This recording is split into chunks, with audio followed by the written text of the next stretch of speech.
Welcome and congratulations on taking that very first step on your supply chain transformation. I'm Dr. Cynthia Kalina Kaminsky, the CEO of Process and Strategy Solutions, and I'll be your guide today as we walk through some pieces of transformation, what it is, an overview of some of the reasons why we're going to do it in the first place, because this is a big undertaking, as well as how in the world do you go along the journey and get to the end that you want. Because just like this picture, we want the end to be beautiful. The monarch butterfly, for those of you who are in Northern America, you know it well because it's anxiously anticipated every single year. We look for it, it's the harbinger of summer. It's beautiful as we watch it fly through our yards, but it doesn't start this way. It starts as a caterpillar, lost among all the milkweeds, along with all the other caterpillars trying to break through and eventually become that beautiful monarch. In order to do that, though, it has to go through a transformation. And transformations do have pain and they do need planning. They're large, both your supply chain as well as your business. So let's talk a little more about what we're getting into here. There are a lot of different things that supply chains must do today. We've got requirements coming from the outside into our supply chains. We've got requirements coming from internal business requirements into our supply chains, and they all have to be looked at. And so, what am I talking about? Well, first of all, we're looking at end to end integration of the entire supply chain, not just inside of your four walls, but including all of your supply chain partners, your supply base, your delivery base, your contract manufacturing. This is one of the number one things that CEOs are looking for right now as far as their supply chains maturing enough to be able to move fast enough only because they have that integration. We're also looking at cybersecurity because as we build that integration in, that means we're sending more data everywhere. More data means more chances for hackers to get in and do immense destructive upheaval into our supply chains and into all the businesses, not only ours, but also all of our partners. So, how do we protect from that as we continue the integration? We have ESG, which has been big on the board of directors menu in the past few years, but we've changed it to sustainability because it's more than just the environment, more than just the social, and more than just the governance, which we'll be talking about quite a bit today. It's about the reliability, the robustness, the sustainability of the supply chain and the business surviving no matter what is thrown its way. So all of these huge elements are being thrown in all at the same time these days, and we're being asked to react to it. DEI is a separate piece in sustainability. The diversity, equity, and inclusion is included in that S area, the social area. What it really means is, do we have the people that we need with a lot of different viewpoints based on all of the customer bases that we serve, partners that we align with in our supply chains? Do we have that breadth of understanding, breadth of knowledge that we need in order to be able to make the right decisions so that we can continue sustaining and keeping our supply chains and businesses robust? Of course, there's all the regulations and the regulatory changes that are coming our way.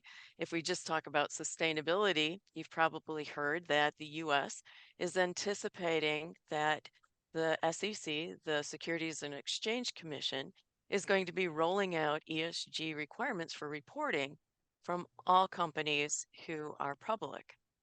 Well, it just doesn't stop with those companies because if we're hooked into them, we're going to be reporting to those companies so they can report on how well we're doing because the world also has to be sustained if we're going to make sure that our businesses continue to survive. There's limitations on how many severe weather events we can constantly adjust with. So, what if we help and create a little bit of a balm with our supply chains? Now, it sounds like this is totally different from the stuff that we usually do every day, but you're going to find that supply chain is absolutely already set up and able to help immediately. We'll go through some of that as we talk today. But the rules and regulatory requirements are not the same as just the US or what might be coming through. It's different all around the world, and our supply chains have to be able to respond to that difference, as well as all the geopolitical changes that are going on. Now, you may think that "Hey, I don't have to worry about this stuff. This is what we handle in the C suite." In other words, the suite where the chief executive officer, the chief financial officer, the chief supply chain officer, all of them sit and handle these very large, very big, disruptive elements for the business. But the supply chain is what brings the revenue into the business.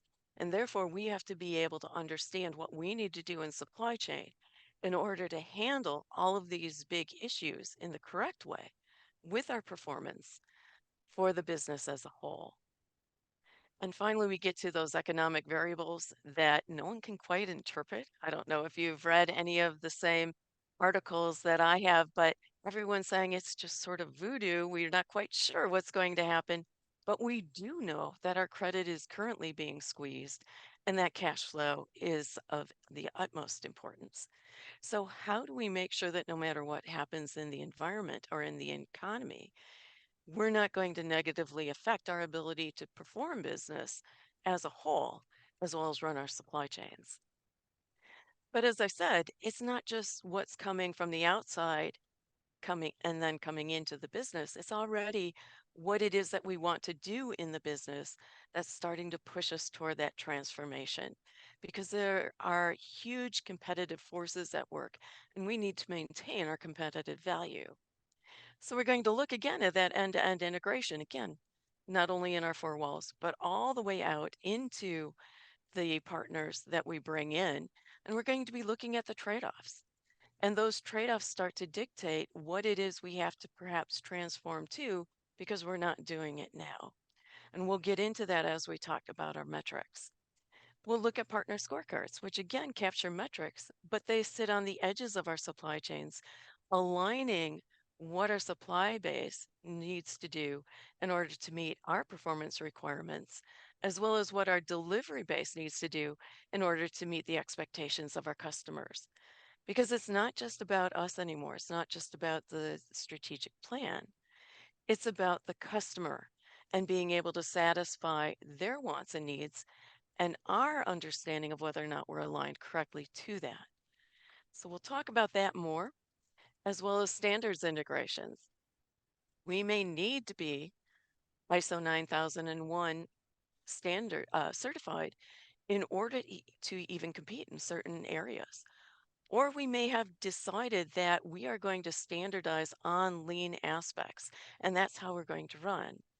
The great piece about transformation is that we're going to build a framework that allows all of these different pieces that we need and want to keep active, and we'll keep them in what we're going to be building out in the transformation.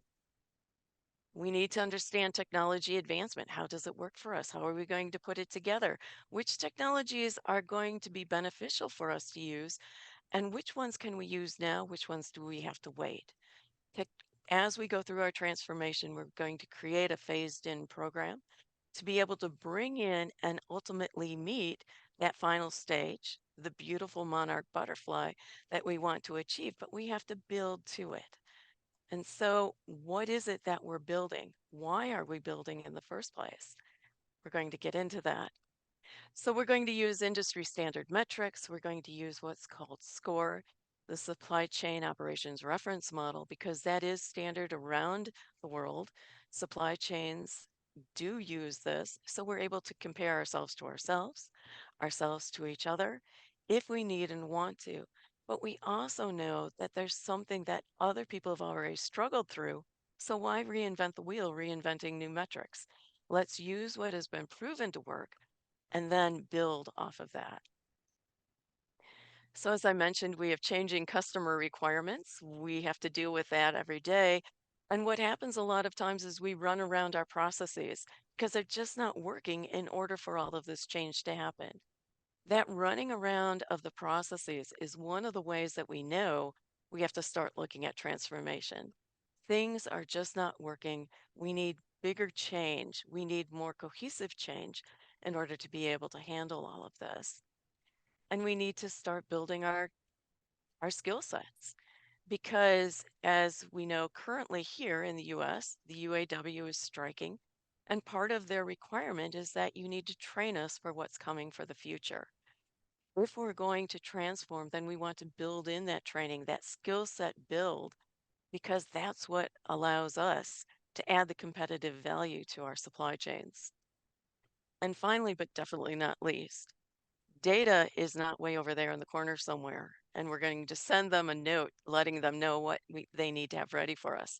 Instead, they're going to work side by side with us because the data governance, the elements of the data and how it's all managed, all have to be looked at new as we go through a transformation piece. So I'm curious, this is a lot of stuff that we have to do that we're looking at changing. Does anyone have anything different or anything they'd want to add? Just put it in chat. And Chuck, if you would let me know what Absolutely. is being added. See what sneaks in here for you.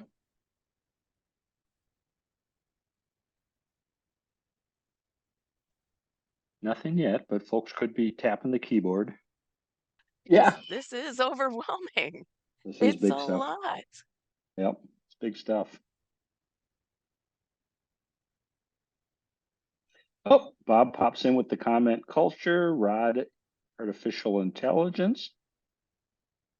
Absolutely. We're going to deal with all of those things in our transformation. Culture, absolutely. Because that's one of the aspects that allows you to change easily or to not change easily. And as we build our framework around this, you'll see that we'll start to address the cultural aspects. AI, absolutely one of the things we have to talk about, especially with everyone talking about Chat GPT right now. There's more to it than just that. Chris adds an interesting one too, partner willingness. Yes, yes, there's going to be change. And some of it is that some of the partners that you love the most, that you deal with well the most, may not want to move with you on this transformation. It's why we're going to, again, put together a framework to make sure everyone understands what's going on and why it's going on so that they can stay with us. So excellent input. We'll get to more as we go, but let's continue on.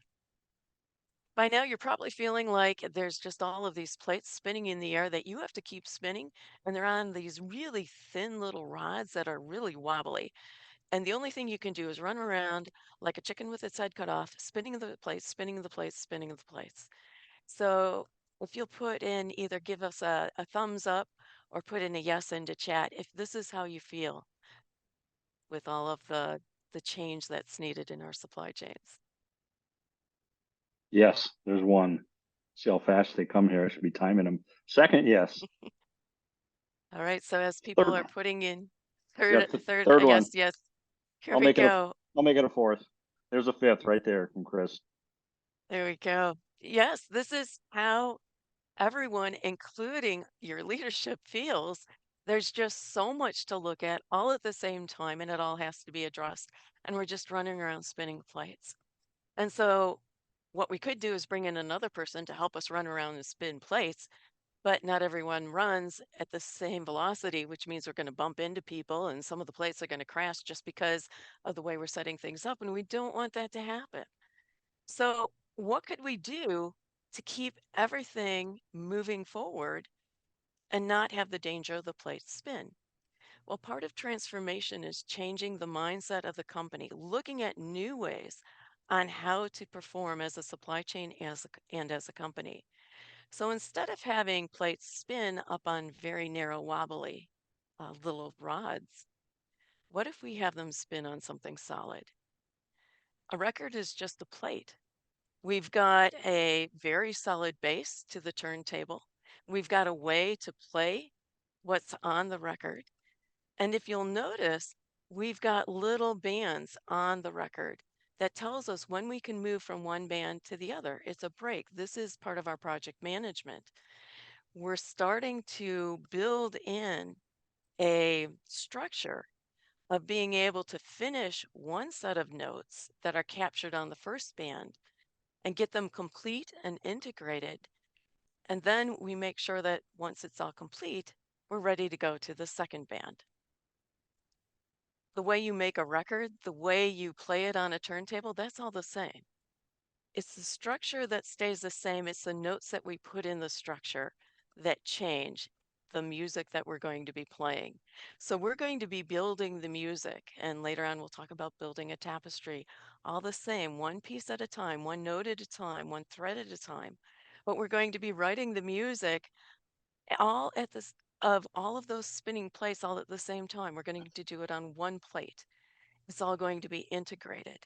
Because when you do transformation, if you try to do a transformation for a single plate and then go to the second plate, you're going to end up having to change what you did for the first plate when you get to the second.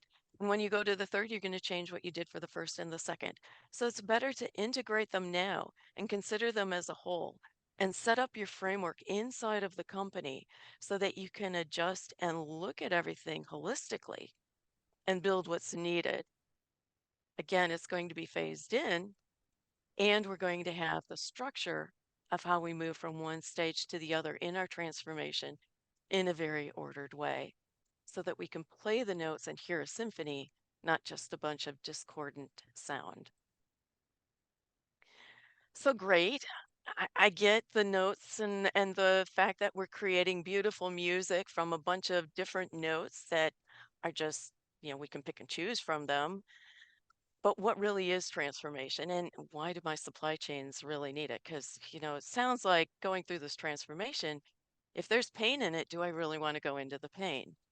Well, transformation means that you've tried all the continuous improvement that you could do, and it's just not getting you there.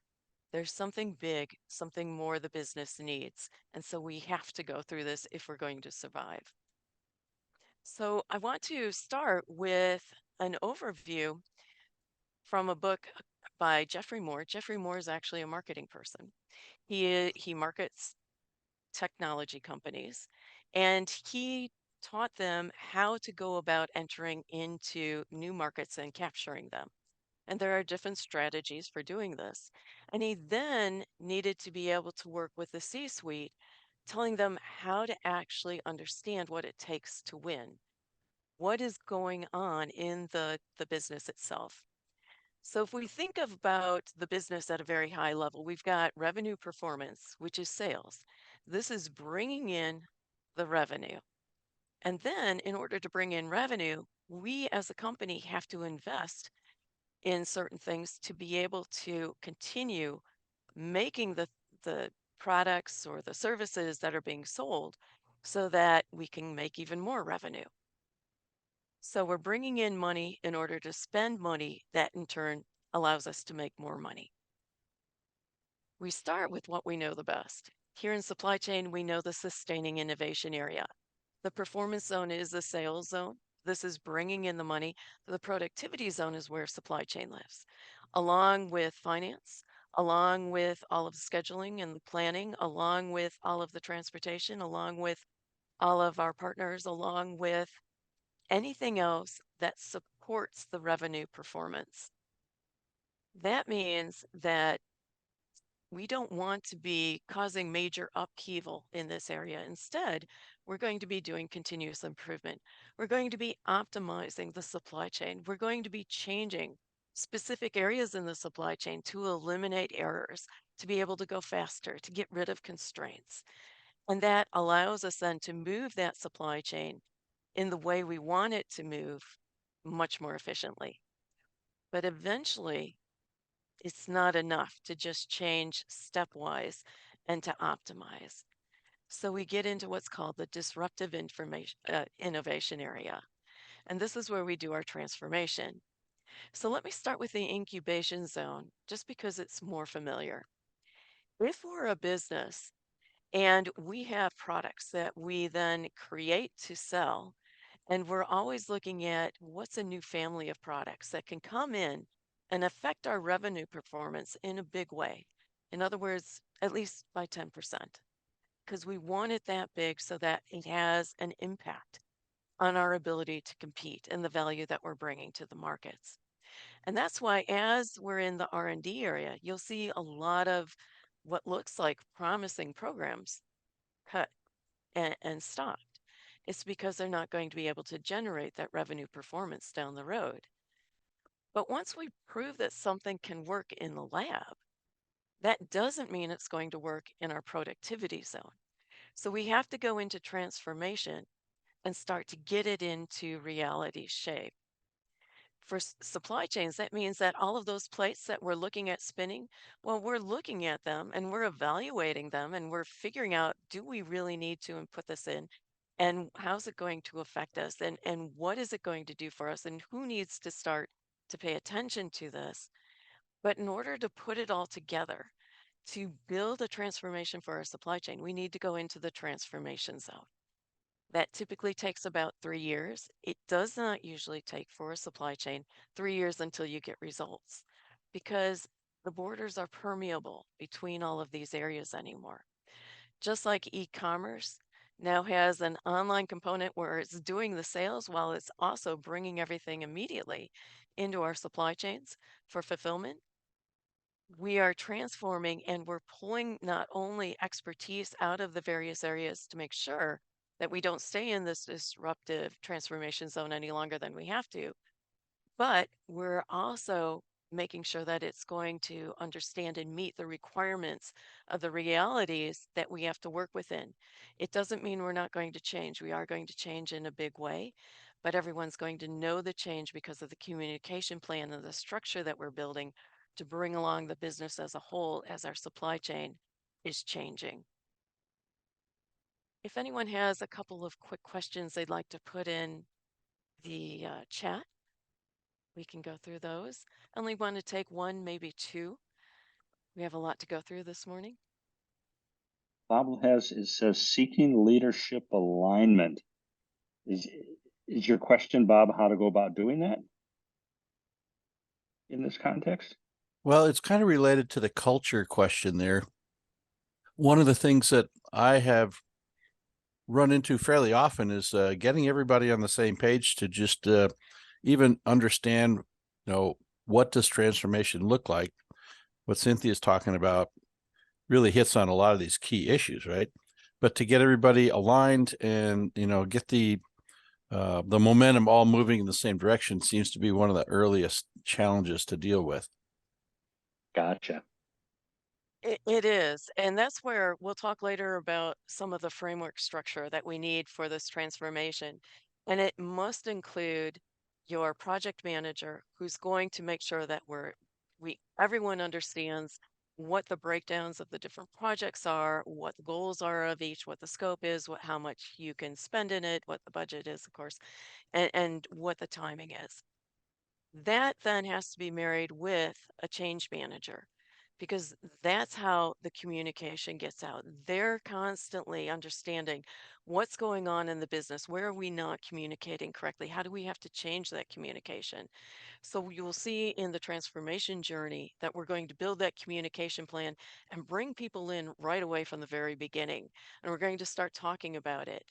Uh, we have to talk about this at the C-suite, right? Because they're going to be approving some large budgets and they have to understand from a supply chain point of view, but put in C-suite terms, what it is that we can accomplish. And again, we'll get into more of that as we go through metrics as well as the transformation.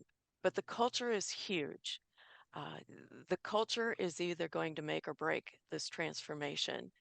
And that means that there are going to be some very tough choices made as we move forward as far as what's going to change and how we're going to enable people to change with it.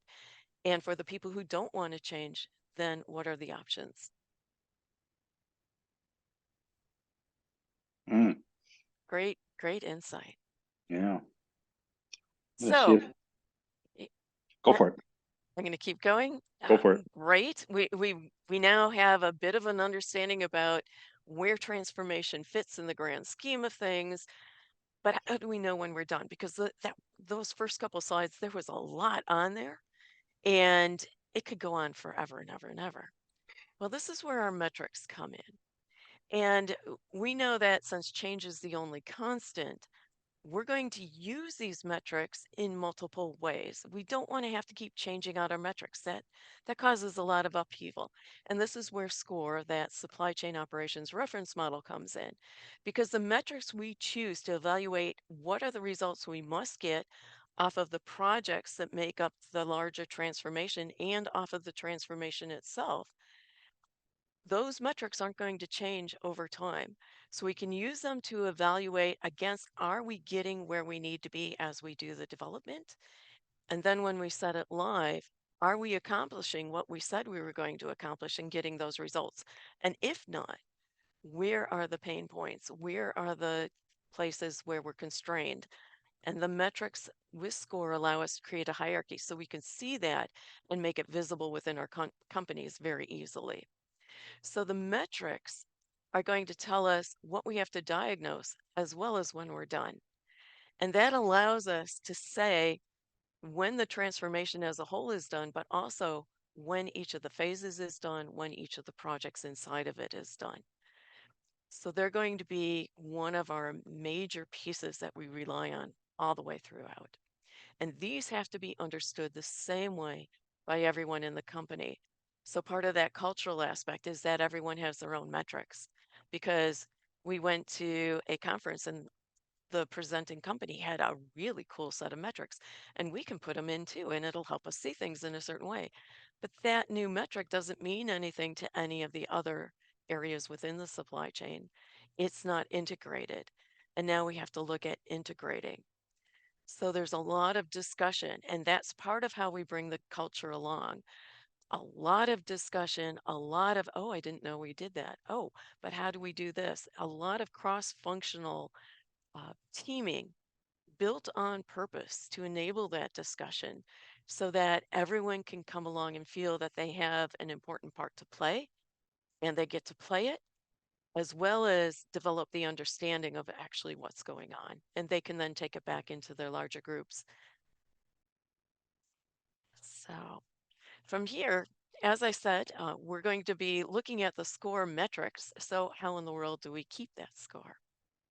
I'm going to talk about just a few of the very large metrics and why these metrics are important. So if we have reliability, that means that we're able to provide to our customers everything that we promised to them. And here in our image, we have a surgical unit. We're looking at an operating room. And if I am the customer, I want a perfect order fulfillment, which means at the end of surgery, everything went the way I was promised it was going to go. I got the results I was promised, and I am very happy and telling everyone how happy and excited I am. And if I ever have to have another operation, I'm going back to this exact same place because they fulfilled their promises. So, what might these promises look like? Well, it's the right surgery. So let's say that I'm having surgery and it's for my left shoulder. Well, I want to make sure that I've got the right shoulder surgery that's going to happen, as well as the right body area, because I don't want to have my knee operated on if it's my left shoulder, and I don't want my right shoulder operated on if it's my left shoulder. I need to make sure that I've got the right surgery in the right place at the right time. And that after I go through all of the recuperation, that my shoulder works the way I was promised it was going to work. So if I get the right surgery, that gives me a one. It's a yes. In the customer's eyes, we satisfied that requirement. And then the customer looks at, was it on the right body part? I don't care if it was the right surgery on the wrong shoulder. I'm still not liking this. But it ended up on the correct shoulder. So the surgical unit gets another one. And then the right condition upon finish. Well, after all of my recuperation and maybe a little bit of physical therapy that I knew was coming, I do have that full range of motion that I was promised. So it's a one times a one times a one. So far for this operation, I am at a perfect order fulfillment. Well, as I go through and recuperate, there are some drugs I'm going to be needing to take. I want to make sure that I've got the right drugs and the right strength. For me personally, I'm a drug moderate. Drugs affect me a lot more than someone who's not. And so I want to make sure that the amounts I'm given as well as what I'm given are correct for me to be able to heal correctly. And the way I know I'm able to heal correctly is then reading the instructions.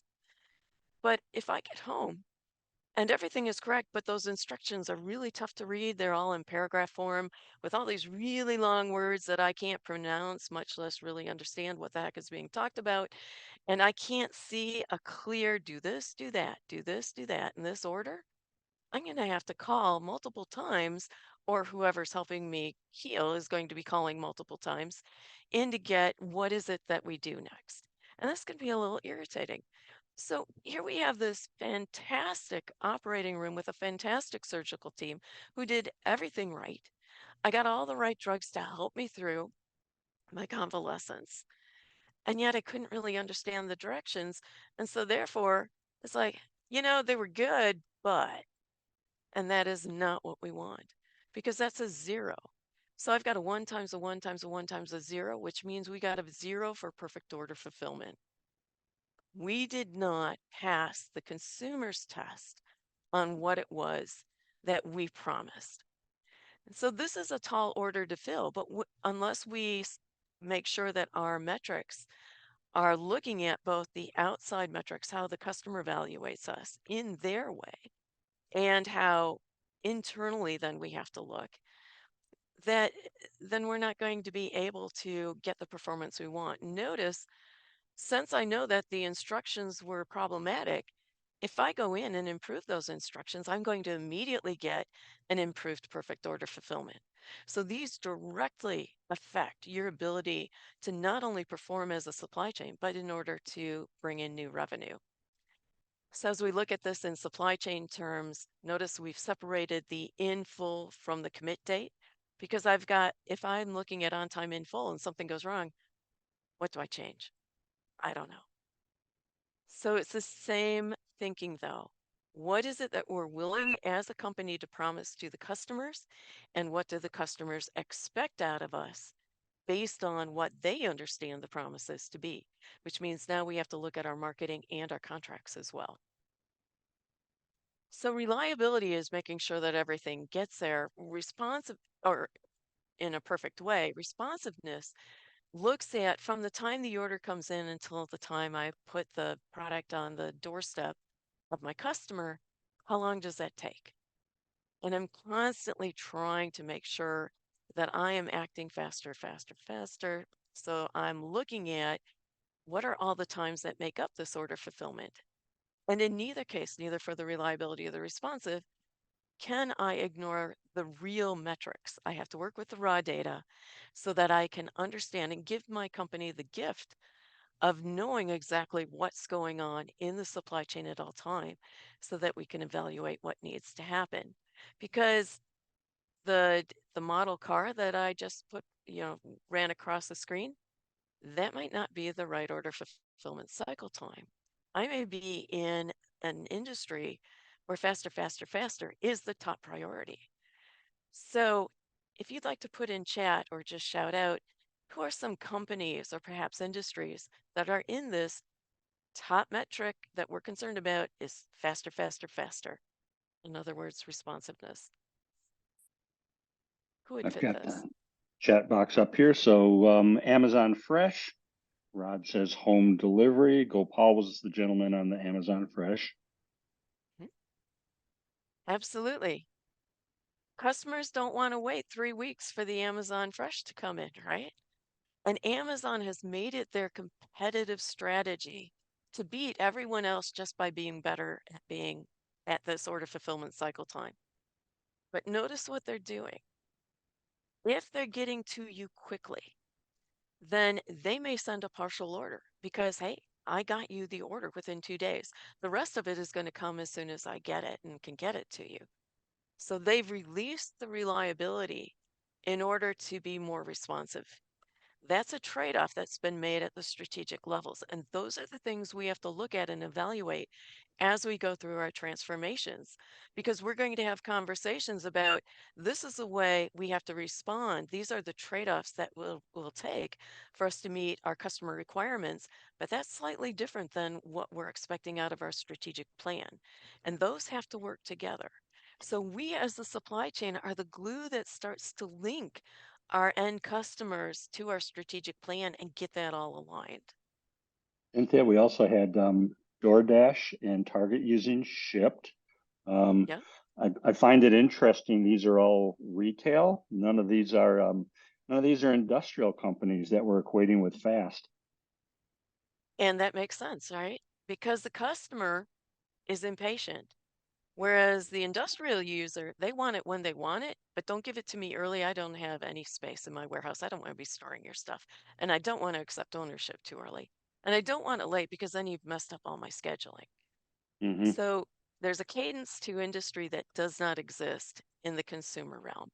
Now, we are also getting the consumer used to being able to get things very, very quickly. Is that good? Is that bad? Well, that's what we'll be talking about as we start to transform the supply chain. So notice that our supply chain really is in the driver's seat for a lot of what the company is able to do. Chris added FedEx as well. Yes, absolutely.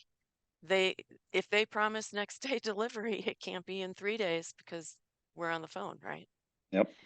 And at that point, we do get to talk about industry a little more because if we're expediting, then that means our schedule's waiting on that FedEx delivery. And we paid a lot of money to FedEx, so we want it on time. So we also need to look at the environmental aspects. Now, as we start to look at this, one of the things that the boards of directors and the C-level teams are saying is that, and especially the leadership teams, I don't have anyone with these skill sets. In fact, across all of transformation, what the research is showing is that the leadership team is saying, yeah, we need to look at this. I don't have anyone with the skill sets. But what we're saying is that we can bring the skill sets. In fact, we already have some of them, and then we can build them in, SCORE training being one of those, as well as we're talking about transformation, we can train people in transformation with a certified in transformation for supply chains course. And here, yet another course where we can pick up skills that are all integrated together using SCORE as a common base. And this is building sustainable supply chains. Because there are things that our supply chains do each and every day that we can build some of these environmental and social aspects into quite easily as we go through and map our supply chains and move forward. The materials used. There may be alternative materials. We may be able to use recycled material as long as it meets certain specs. We may be able to use a recycled components as long as they make certain specs. And all we have to do is integrate with our design team to check out what is acceptable and how do we have to buy it, right? What are the requirements so that we can get it into that bill of materials?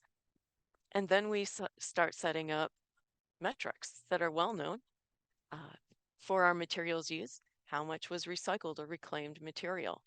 Instead of going all the way and mining the raw materials, putting them into a material that we can then use as we build our product, can we short circuit that and circumvent it so that we're just keeping all of those materials constantly circulating, right, in that circular economy? We're already doing this. We've got the setup. So it's pretty easy to start to put that in with our transformation aspects into the procurement area. The GHG, meaning we're looking at CO2 now, there's a lot more to greenhouse gas, but CO2 emissions are huge around the world because they do increase the global warming. And in our businesses, supply chains cause, I think it's 80% of the CO2. So we're looking at that. And what we found through all of our research is that as we start to address the environmental issues, especially in our supply chain, we immediately get cost reductions as well as improved revenue from multiple different areas now because this is transformation and everyone's looking at it a little differently. So our investors are happy because we're meeting what's required. Some of our customers are looking specifically for ESG embedding in our supply chain, and they want to know in measurable ways so they can trust that what we're telling them is true and we're able to measure with globally recognized metrics, not ones that we've made up in SCORE, but they're actually pulled in from other frameworks so that we now can use them in what we do on day to day, whatever it is that the supply chain, what it makes sense for, that's where we start. So even in water consumption, if I'm making a cola drink or orange juice, how am I using my water? How am I using it in production? Am I leaving it clean so that I can use it again later if necessary? Basically, what we're looking at in supply chain is how do we go from these big concerns into much smaller usage? How are we reducing that footprint in a measurable way in order to please our customers, please the people who want to be our customers, please the investors, and also be able to show those cost savings at the same time? So, as we look at the very high level of these metrics, you see that we have quite a few of them. These are active at all times in all supply chains. It's why we need to understand the trade off. Typically, I don't look at profit when we're just looking at regular supply chain improvement, continuous improvement, because we know that profit is an aspect and that optimization is going to help us there.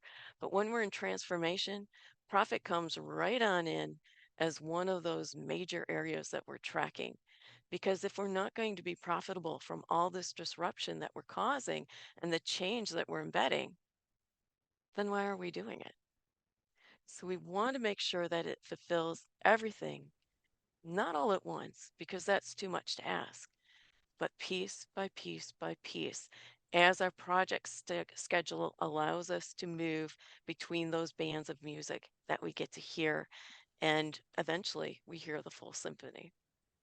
So we are, yes, looking at the industry standards, but great. We've got all these metrics that we talked about. We haven't transformed everything. So let me stop for just a moment. Does anyone have a question before I move on into the transformation? See if we've got anything in here. I will ask, well, any questions come in, Cynthia?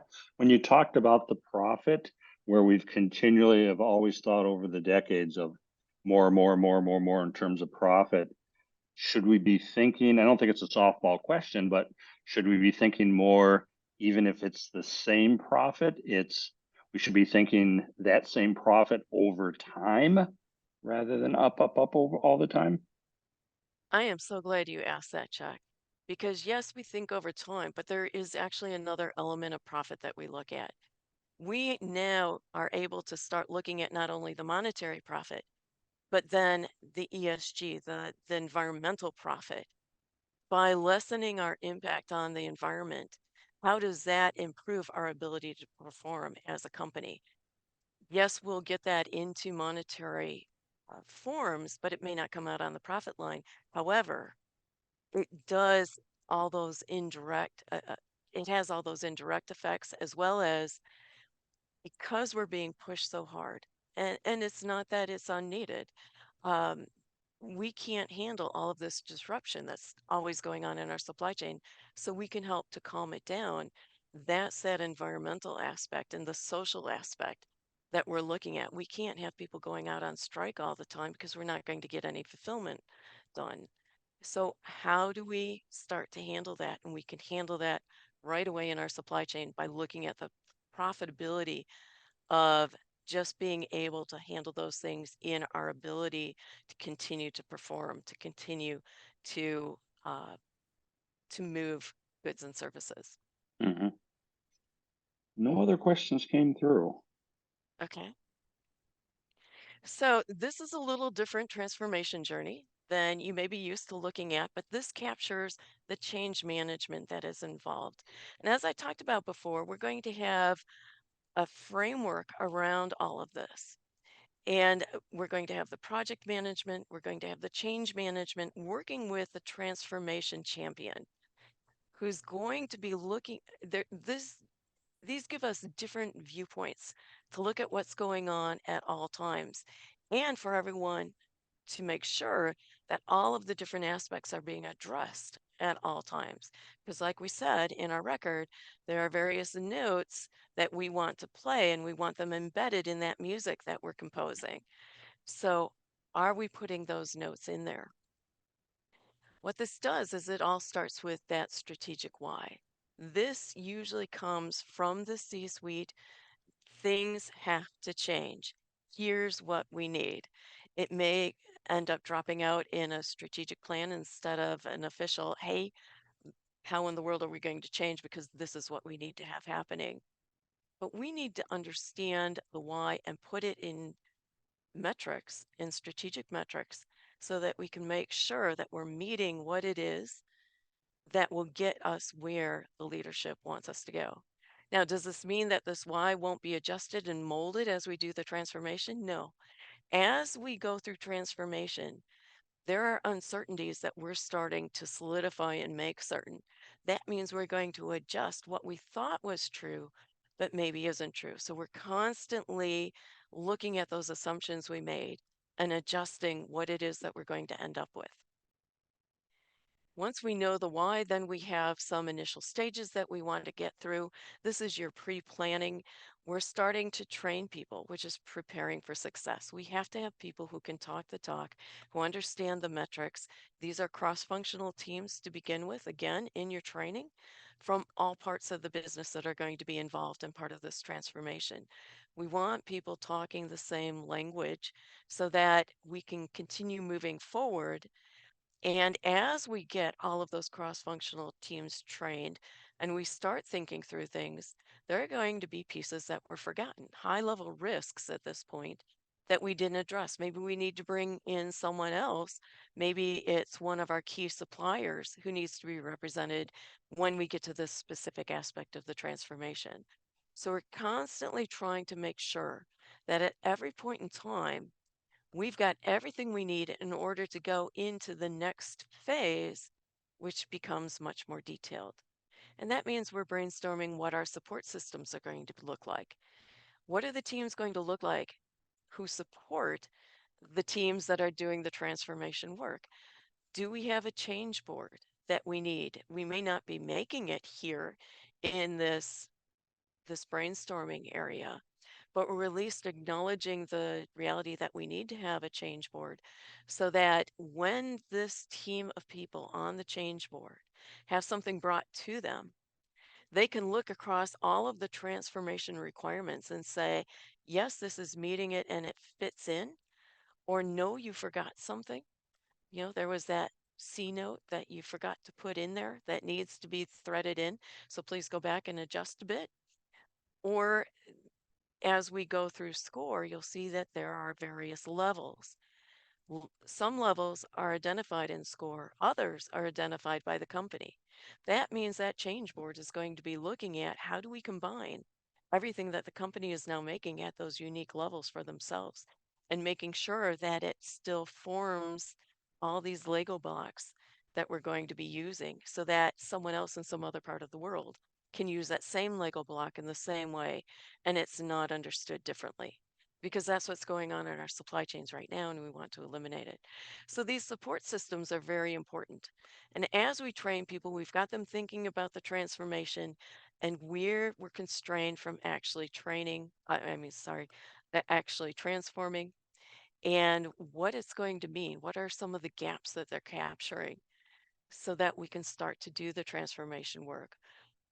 Through this gate here, this is a project management gate where we talk about all the things that we've achieved, the deliverables. We've talked about what we want to achieve next, how much it's going to cost, what the schedule is going to be, all of that. Plus, what it's going to take to move the next set of people through this and maybe add some more support systems or tighten them up a little bit, whatever it is that has to happen. So we go into the next phase, which is the planning phase. This is the phase that everyone wants to skip because it's very high level in the beginning of transformation, and everyone wants to get right in and solve the problem. But if you go right in and solve the problem, you're going to solve it the same way you've usually solved it, maybe with just a slight difference. And we're going to be right back in the same place that we've been.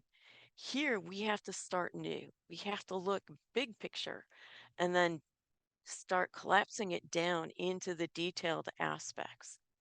So when we gather the insight, we're gathering the insight on things like SWOT, strengths, weaknesses, opportunities, and threats. Well, as a supply chain person, what do I care about a SWOT for a certain customer group? Well, we care because we're looking at performing to them. But do we want to take the time to do it? No, we don't want to take the time. We've got all sorts of other things to do too. There's plenty in transformation for everyone to do. So marketing's already doing this. Let's go get their stuff that they've already analyzed and put together and pull it in as part of our insight. We don't want to reinvent the wheel when we don't have to. That's part of the transformation, bringing in all these aspects, using the expertise, getting them to be a part of this, and acknowledge that they have understanding that we don't have, so we can pull them in and use them as needed as we put together this plan. As we start to gather more of those risks, what are the areas we need to be talking to, right? So this is going to be a very consultative approach. We're going to be talking with people, we're going to be pulling in ideas, but we're, as this planning team, going to be narrowing down what we believe needs to be on and in this final transformation formula. What is it that we're going to accomplish? What are the metrics, the high level strategic metrics that we're going to change, as in actually improve the profit, improve the revenue, improve the on time delivery, whatever it is that we're going after. And and some of the aspects that we have to be able to account for as we're going forward, because all of this then speaks to the value creation. Because this value transformation formula may not be in the language that everyone needs to see. So we've got to show them how we're creating value in all the different languages of our company so that everyone understands it in the same way, even if we use a different language. So this approach allows us now to gather the why we're going into it, which starts to answer the how in the world are we going to get to this bigger strategic why that we were given, right? So as we start to put together the plan, we then explain to everyone. Now, there's explaining going on through all of this because we're building the communication plan here. The communication plan, just like all the other plans, are going to be adjusted and adapted as we continue through transformation. But we're figuring out who we need to communicate with how from the very beginning, especially because of that cultural aspect. We don't want to forget anyone who can possibly have something that we really needed to know about up front and we waited too long to get to them. So as we put this all together, then we gate through. And again, project management steps in and says, yes, here are all the deliverables. This is what the story looks like now that we're building for this company. Here's what we need to do next, right? We've planned in a good storyline. You've got all the background that you go through first, and then you get into the good part of the plot. You get to start developing and looking into what's actually going on. But you have to get approval for it. You have to know the schedule and the budget. And at this point in time, we have an idea of the different project teams that are already going to be going on. This is a little different than you may see in some transformations, but because we've already trained people, and these are cross-functional teams that can identify the gaps that we're capturing in this transformation formula, part of what has to be transformed, and the value that's created by eliminating those gaps, then we already have at least some large understanding of projects, and in some cases, some detailed understanding of what projects need to happen. So what we've done at this point is look at our inside supply chain and start to get a glimpse of what's on the outside pieces. We haven't done anything in real detail yet, so this is called an L1 thread diagram. You can see that all of these little process entities, they're only identified by one piece of information, hence the L1. And so it just sort of gives us a little flow information. But we need to get much more detailed than that. And that's why we want to gate out and go into discovery. This is how we start to gather all of the information about those gaps so that we can then start looking at how in the world do we close those gaps? What does the future look like for each individual project? Each individual project has to align and integrate with all the other projects. So again, that that framework that we have with those eyes from project, from change, and from transformation, always looking to make sure everything's aligned, everything's integrated, everything's working together to move us to where we want. But we have to pull things, we have to pull data, we have to pull an understanding of our supply chain because we only had part of it in there. So we really need to understand the end-to-end supply chain as we're starting to work the transformation because we have to talk about during our risk aspects how it's going to affect our customers, how it's going to affect our supply base, how it's going to affect all the different pieces within our supply chain. So we get more detailed and start to dig down even deeper. This is a level 2 thread diagram from SCOR, and this has two pieces of information on the aspects that we're going to look into first. If we're just starting transformation for the very first time, we're going to care more about ourselves, and then eventually we'll start looking at the L2s in our customers and our suppliers. But for right now, you can tell it's an L2 because there are two pieces of information on those process pieces. We're starting to now talk about, does this make sense? What else should we have? Do we see any gaps in here? Well, there's a big, huge gap between planning and everywhere else. So maybe that's one that we have to address. That gets put into our transformation uh, recipe, our formula, so that we can address it. And this is what an L3 looks like when we get into SCORE. This is where people are more comfortable when they first start out. In fact, you're going to have to pull them up this far because these are still chunks of processes. They're working down at an L4. So as you begin to work through and describe your supply chains, you want to get big chunks of processes that then chunk up even farther into L2 and then finally into an L1, which is at the strategic level, just understanding the flow in general. But if we get too detailed at an L3, we'll get lost in the weeds and we'll start solving the wrong problems. So here, I don't want you to try to understand what's going on here, except from a high level as I walk you through it. This is an old version of SCORE. For those of you who have taken SCORE before, this is part of my lemonade stand as I mapped it out. So I've got one process that leads into another process that leads into another process. I'm filling those processes with practices, and I'm also monitoring their progress with various metrics that mean that I am not only going to be able to enable the success of the next process going forward, but I'm going to feed into the success of the supply chain as a whole based on the performance parameters that we're choosing. So again, we're looking at very large picture, but do we have all of the signaling, even at this large point in time, going forward? So I'm saying that I've got a production plan. It's being sent to me electronically. I don't say what part of what system and the software and how it's coming to me is happening. But now, remember we talked about the fact that we need our data governance and our data management people? This is why, because they may not understand the supply chain, but now they're getting a grasp of all the different elements of the data that need to be passed back and forth, and they need to make sure that the structure that's been built actually works the way we need it to in supply chain. And we, as supply chain people, need to understand those metric trade-offs because if we don't completely understand what we're promising to the customer, then sometimes we may build a castle with our Legos that we're putting together, and sometimes we may put together a dinosaur. Just depends on how we feel. But if the customer thought they were promised the Lego castle of um, or the Legos being put together as a castle and we send them the dinosaur, they are not going to be pleased. So we must understand the requirements, the promises being made, and then the metrics that they're going to lead us to getting the correct product to each and every customer as we go.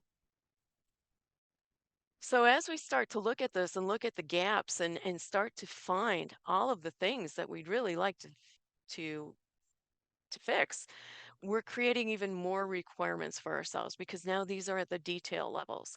And as I said before, in this transformations that I've been in, well, it would be great. And if you have the ability to go from strategy cleanly into tactical, cleanly into operational project work. Perfect. I haven't been able to do that because all these things are happening all at once, and we need to be looking at all of these. Again, we're playing the record and putting in all of the notes, making sure that they're playing the music that we want to have played. So that means some detail on exactly how many pieces to this orchestra we're going to have and things like that. That starts to give us an understanding of the future as we start to put together from a project by project basis what that future might look like.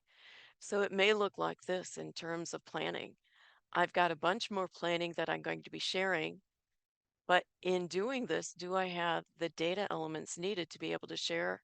Do I have the cybersecurity in place so that I can share safely and not accidentally be passing along uh, a hacker's ability to be able to get into my company as well as other people's companies? I think they call it social hacking now. So there's a lot going on, a lot that has to be looked at. I'm only talking about a few of the aspects here, but because all of those aspects on those first two slides were put into that transformation formula, we're looking at all those aspects as we continue to go and what is possible for the maturity of the supply chain at this point in time, what we have to build, and then what we can go into next step to build even more maturity and more capability. So I'm pulling the data based on the gaps that I'm seeing, looking to see if I do have any data on the gaps, looking to see if it's in a useful state, looking to see what it is that has to be adjusted. Do we have some dashboards that are necessary for the end state? What is it that we need to start to build? How do we start to talk to those gaps? Which means we have a lot of analyzing and investigating we have to do. And this keeps us in an integrative loop, right? We go back and forth. It's never staying in one place. Plus, there are projects on top of projects that have to integrate back and forth. So the cadence of a transformation is that everyone's together, and then everyone goes into their own unique areas, and then you bring everyone together. So you constantly have the big strategic discussions and understanding and integration, as well as then the individual building of the capabilities and the capacities, which means that we're constantly minding the gaps because we're constantly finding new ones. When we look at those integrations seriously, we start to find gaps that we never knew existed, which may change the way the projects are being looked at for the future. So we end up going in, and this is all the adjustment. And we know why we're doing it each and every time because we understand the transformation needs, the metric requirements, as well as what we're trying to achieve. And we can talk to each and every piece in a project as well as in the program as a whole as we go forward. Which means that once we finally get this into a state where we can talk about here's the plan, this is the prioritization of what we're going to work on, these are the phases that everything is going to be in, here's who we need in order to actually put this on the ground and make it work. Then we get to start going into, again, the project management gate of talking about what we just achieved and showing all of the fantastic work that your people just did, because this is amazing. What they put together, I have never seen a transformation plan that isn't incredible. And they are looking at all of these aspects. But at this time, in order to go through this door, we need to make sure everyone understands we haven't built this tapestry yet. I'm going to leave the record because I don't know how to build one, but we're going to not weave the tapestry. We're going to be telling everyone that we've got all these different threads in the tapestry and where they're at and how they work and why they're there. We're going to tell them why the boat's over here and why we chose this color of yellow at this point, because that's part of the transformation.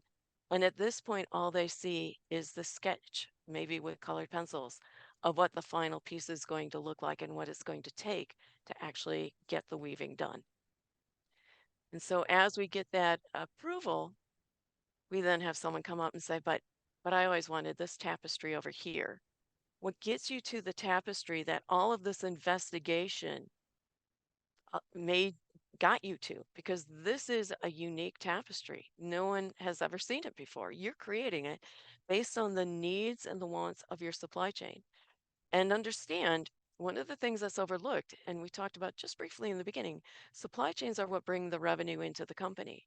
Supply chains are the secret sauce for making that revenue. You can copy a really good product. You can copy a really good marketing plan. You cannot copy exactly what's going on in your operations and your supply chains, even if you were to tell someone. Because as Bob brought up, we've got a different culture. We've got a different way of looking at all these different decisions that have to be made, the hundreds and thousands of them that are made each day and each week. That changes the way we operate, and no one can copy that. And because we've looked at the why we have to have this tapestry, the data is going to show us why this one isn't going to work, which means we get to gate out and now start doing the detail. We're going to program the machines. We're going to create the SOPs. We're going to do all of the training into all the other areas of what's coming up, the new technologies perhaps, or the new ways of doing their work on a day-to-day basis, how the processes have been rearranged, what it means. We're going to be seeking feedback at all times from everyone throughout the entire business to make sure that we're on track as we go through, and we're going to continue to understand where the resistance is from moving forward. But the detail and the understanding of the whys and how they close the gaps that then create the value that answer this why is what continues to move you forward. And that's what continues to gain the commitment as we go. We transform out one more time and go through that gate to actually transition live because we've done all the testing. We did a lot of preliminary lab piloting here. We did some pseudo lab piloting. In reality, right, we may have had a separate area of our manufacturing that we practiced on before we put it live. We may have shut down part of our supply chain in order to try out to make sure that the uh, the signals that we expected to be going and that we saw could move through exactly, that they are moving through exactly in all the different areas that they did. So tons of testing. We don't let anything go through the store without it so that we can make sure that we're successful as we go live. We're going to then execute and monitor, and those same metrics are going to be doing the monitoring and the diagnosis as we go, which allows us then to start and understand when we need to transform next, or if our transformation is in phases, when we've hit the maturity so that we're capable and ready to go back in and start to go through another loop of this to go to the next phase of our maturity, our transformation. So with that, how in the world do I go through all of this? Gartner has looked at this and they said, well, you absolutely don't want to do anything on this top piece because that's allowing all the change out everywhere all at once in all locations. And there is no way anyone can handle it. There are not enough people with eyes on what's going on to be able to handle all the changes and all the nuance and all the I'm stuck and how do I get unstuck um, things that are starting to happen. So we have to do this in an ordered way. And that's part of that planning that we saw back in the pink area. What's the best way to get this out? Do we go by the what we're doing in the supply chain uh, by supply chain, what we're doing, or do we go business unit by business unit? This is a more detailed way. This also works when we're looking at finished goods. But here, if we're going to go the demand planning and then the tactical planning doesn't wait. Neither does operational supply chain planning or anyone else. They're in with us from the get-go so that we're adjusting and transforming and building into those projects what's needed when we finally do get to those phases. The same goes with the business units. Business unit 4 isn't kept out until the very end. All business units not only are looking at, but they have their hands in this transformation from the get-go so that we're making it so that it works globally and understanding where the supply chain segmentation has to happen in order to handle anomalies in a certain area. With that, you have now been through a very rapid but pretty comprehensive overview of the transformation from beginning to end. This was awesome. I'm gonna open up the chat box here and see what comes in.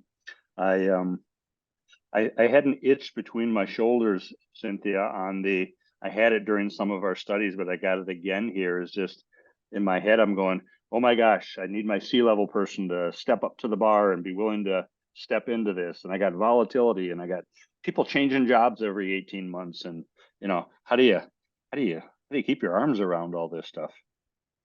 So typically, it depends on the size of the company, right? Sure. Typically, your C-suite is not going to be directly involved. You have the framework set up so that your transformation expert and really also your project manager and your change manager are going to be in on these meetings with the executive sponsor.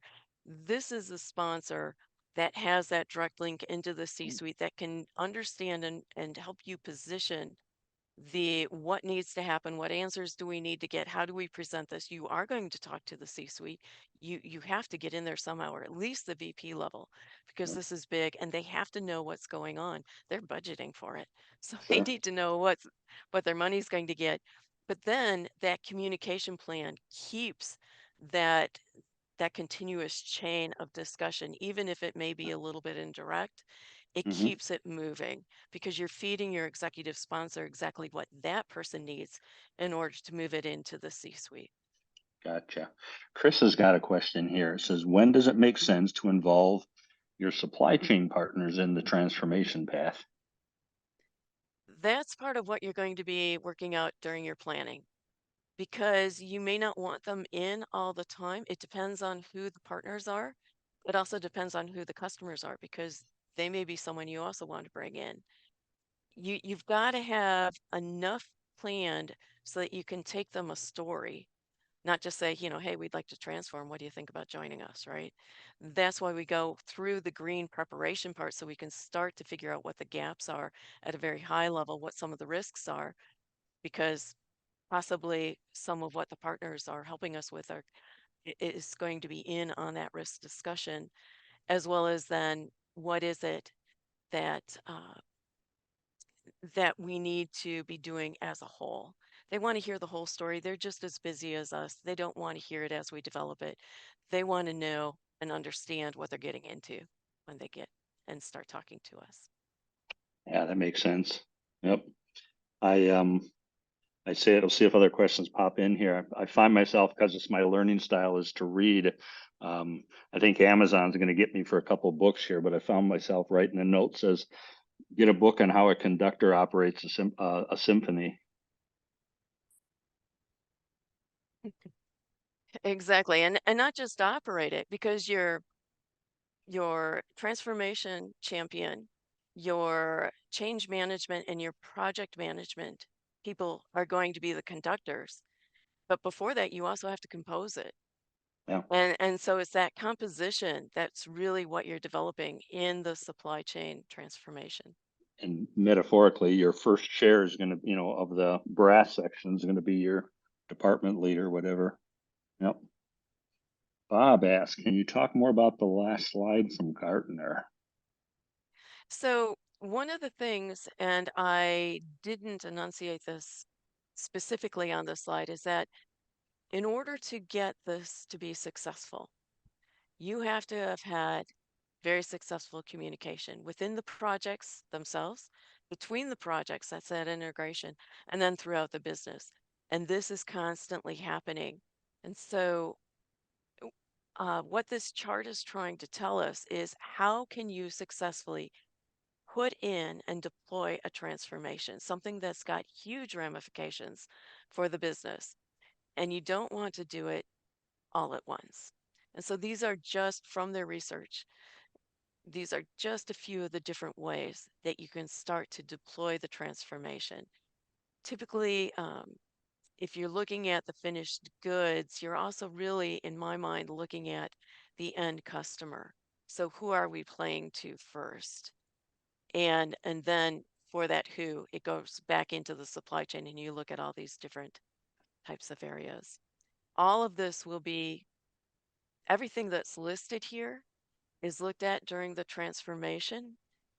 It's just that we're pulling it out in different ways. Oh, this is from Rod. How significant is it to keep a balance of short term, 6 to 18 months, and long term, 18 plus months performance metrics? So for the supply chain as a whole or for the transformation? Transformation. Okay. So in transformation, you've got strategic metrics, and you're going to be tracking to make sure that you are actually achieving the metrics needed in that strategic why. Are you getting where you need to be? So these are constantly live, showing that we are closing the gaps. In your projects, some of your projects are going to have uh, long-term metrics in there. Some of them you're going to put in just to make sure that you're closing the gap. And once it's closed, then because of the way you create the process and the practices are designed in such a way that you're just going to be able to look at the metrics that measure the performance at the end of that process, perhaps not the did I actually do something in the process itself.